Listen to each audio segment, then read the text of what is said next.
Welcome back guys to my channel. So we are going to take a look at a good old ROM which is now like a rest in peace project because no one is looking at this ROM.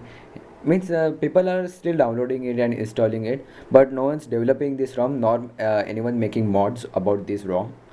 So the ROM which I am going to review today is the Aurora Note 4 port ROM version something around 9.0 I guess. Yep, it's 9.0. Let me just adjust the brightness for you. Okay, that should be great. Okay. So this was my daily driver when I purchased this device like in February. No, until March 18 to something almost around yes April, whole month of April. So 1.5 month of usage of this ROM I have done with last year, and I again came there back to this ROM to see how was the performance compared to the today's ports like the Note 5 port and the S6 port. So I have installed the Volta kernel, but I am not using snaps because there were some major random reboots going through the snaps app. So I just uninstalled it. But this ROM is basically very smooth, especially if you look at the icons at the video not display decoder, or else you can say the I don't know what display driver. It's very sharp and very saturated compared to the Aurora ports. Also, the brightness is not that good, but it's okay.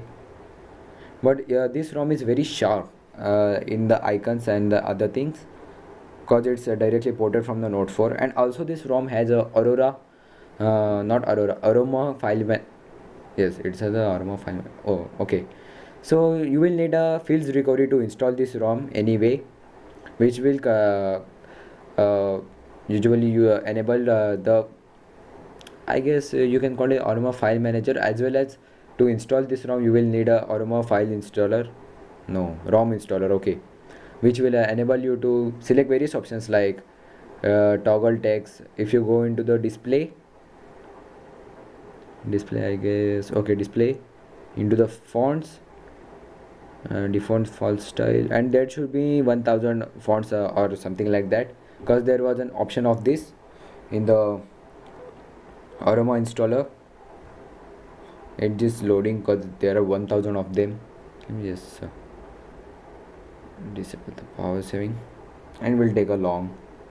Okay, now it's loaded, and as you can see a long list of fonts, which is great for such a. Also this ROM weighs around 1.8 GB, so it's not that light ROM where you can download it easily and run it. But also this ROM is pretty bloated, but I have debloated everything. Like Peel Smart Remote is also there because it comes in handy, and other things like I have still kept the S health, but you get major things like OCR like the app which reads the camera to read the objects like books and every other thing. Camera goes off really fast. Okay, that should be good. Okay, so the system UI has been completely ported. It's not that half ported like the Dark Cloud Note 4 port. Also the toggles are working all around. The dialer we usually get in middle, but it's on the left on the Note 4 port. But also this is bit bugged off as the what you can say, the thumbnails are pretty off, same as the clock manager, but you do get option of replacing these ones with the S6 ones, which has no problem at all. As you can see, the world clock is also bugged off a bit. As you can see, it's not showing you the map, but it's very smooth and good to use. Also the launcher is very smooth and snappy, and the settings app load in just a second, which is good. As you can see, it runs 5.0.1 or 2, I don't remember. I just changed it with the build prop edit. And basic features like you do get a dedicated LED manager in front. Also in the lock screen you get a charging effect, which is also a nice touch. I often use it. And as you can see, I'm right now using abstract tile effect over here, which is my favorite one. It lags a bit, but it's good. We do get many more options like ink in water, which is also my favorite one, but it's lag, as you can see. Very cool. Also we get the pop colors, the watercolor, ripple, seasonal, and other things. These are not my favorite ones, but you do get it. Also we have theme support, not the whole system but the only wallpaper and the icons, which was good at that time. Also we get the festival effect. Never use this option. I don't know why the Samsung has implemented it everywhere. You do get air view, which is ported and nice. Also the toolbox, we do get tab style, I guess. Okay, there is the tabular style, which is also good for navigating, as you can see. Just bring it a bit closer. Okay, and basic features like screen mode and etc is also present over here. Also the one hand mode kind of works perfect. It doesn't work every time, as you can see. It just brings up the status bar. Okay, this one is a bit different. Now it should work. Okay, as you can see, but you can't scroll up in this one. You have to just press the back button, which is a bit of a bugged in every lollipop port. Also the messages app is working good, so as the gallery. Oh, 1 second. Okay,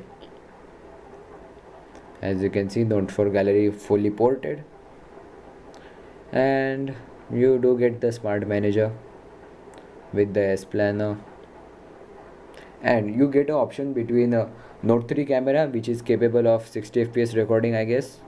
No, which has a surround shot, and S6 camera, which has a 60 fps option. Not 4K is not working. And this Note 4 one, which I use this ROM because it's unique for this ROM and just works perfect.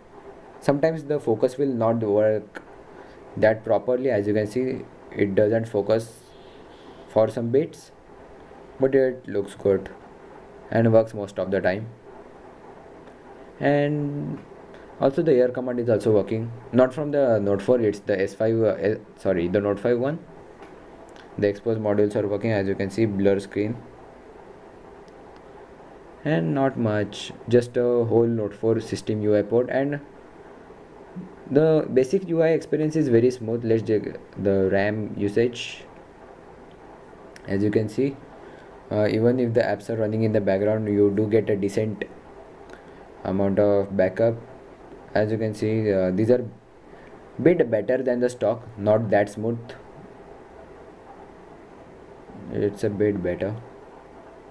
Also you do get the S Note, I guess. Okay, this one's from the Note 4, and not much like the my files. Basically you get everything in the latest update, which we have it, but the UI look is very unique in this ROM, and it's like a full firmware port. And also, with the exception of Aroma installer, you do get ton of options in this ROM, which you can't get in any ROM, which is great. So guys, thanks for watching. This was my review for the Aurora Note 4 port ROM, which is very old port. I guess the developer is working on this port since last no, not last year, since 2014, which is really old. But this kind of reminds the how amazing is this Galaxy S4. Like back from the 2013, this whole phone is still smooth with the UI and the latest Android version. So guys, thanks for watching.